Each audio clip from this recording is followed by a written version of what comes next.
man who went to his local GP for a blood test, and the GP tells the man that he is obese and has to become more healthy. So the man tells his doctor, "You see, doctor, the thing is obesity runs in my family."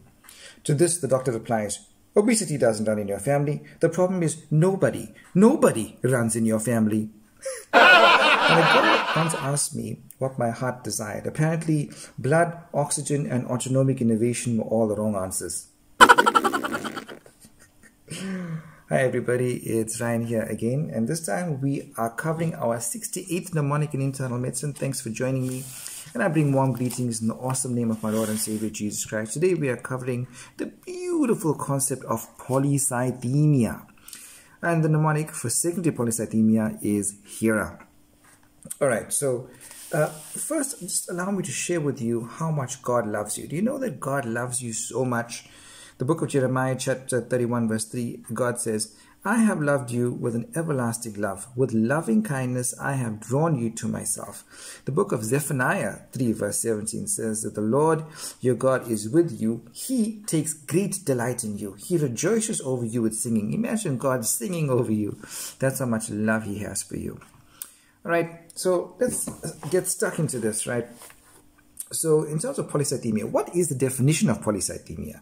It refers to a hematocrit of above 0.6 in males or a hematocrit of above 0.5 in females, right?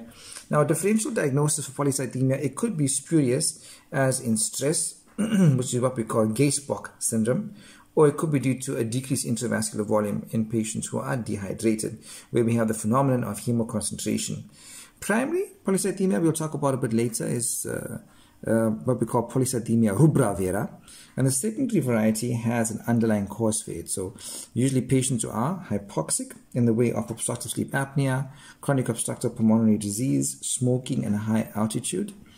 There could be an erythropoietin secreting tumor in the way of a renal tumor, a renal cell carcinoma, so-called internist tumor, because of its plethora of manifestations. Hepatoma, cerebellar tumors, or even pheochromocytoma. Renal issues in the way of polycystic kidney disease, where you're producing too much of EPO, or hydronephrosis, even post-transplant, and adrenal issues in the way of Cushing syndrome. All right, what are clinical features to look out for in patients who have polycythemia? So on the history, you're going to get a history of what suggests hyperviscosity. So clinical features like headache, blurred vision, epistaxis. The patients often have dyspnea, epigastric pain, early satiety, weight loss, fever, night sweats, pruritus, erythromelalgia, which is the sensation of feeling itchy, after taking a hot bath, right? Recent travel to high altitude areas, past medical history suggestive of respiratory disease or myeloproliferative disorders, myocardial infarct, stroke, pulmonary embolus, deep vein thrombus, renal disorders, and smoking. Medications like androgens and erythropoietin. On physical exam, watch out for hypertension, check your oxygen saturation. You may find facial plethora, conjunctival injection, engorgement of the veins of the optic fundus on fundoscopy. You may find abdominal mass if the patient has, for instance, adult polycystic kidney disease, hepatomegaly, splenomegaly, excoriations, stigmata of prior arterial or venous thrombotic event, gouty arthritis, and tophi. How do we investigate someone who has polycythemia? So we got basic investigations and we got special investigations. So the basics, your labs, you want to do a full blood count with the differential, you want to do a urea and electrolytes, you can even do your leukocyte alkaline phosphatase, LAP, vitamin B12 level, you can do a red blood cell mass, which is actually the total blood volume times the hematocrit to rule out spurious causes like Gay-Spock syndrome. Carboxyhemoglobin level, cortisol level, and peripheral blood smear. Imaging, you can do a chest X-ray. So special investigations, the most important one, right, is the JAK2, genus-associated kinase 2 mutation. So JAK2, what is that? It is a cytoplasmic tyrosine kinase activated by erythropoietin binding to its receptor. Now the V617F mutation activates JAK2 and thereby drives erythropoietin-independent erythropoiesis. JAK2 mutation is more than 95% sensitive for primary polycythemia rubra vera, right? Then you can also do your erythropoietin level, which is low in polycythemia rubra vera, but high if it's a secondary cause.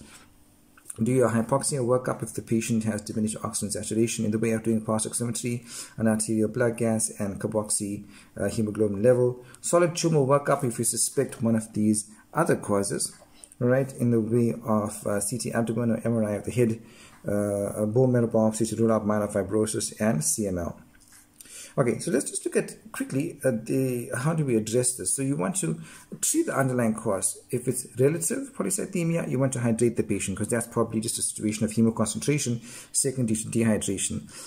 If there's carboxyhemoglobinemia, you want to advise smoking cessation. If there's sleep apnea, we use CPAP and other modalities to address that.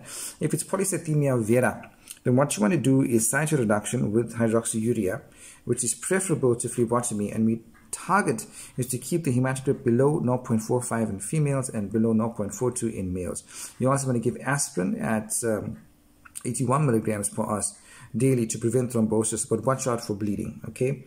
Quickly, criteria for diagnosing polycythemia rubra vera.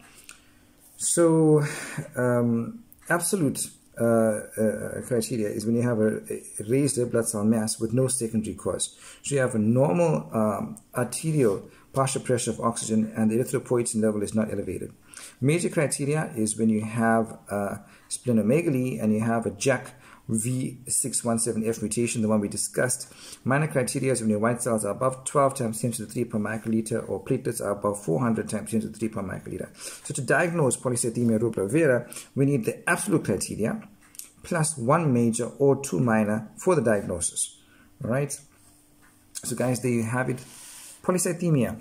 The secondary polycythemia, the mnemonic is here. God bless you and have yourself a fantastic day. I'll see you soon with another mnemonic in internal medicine. Take care.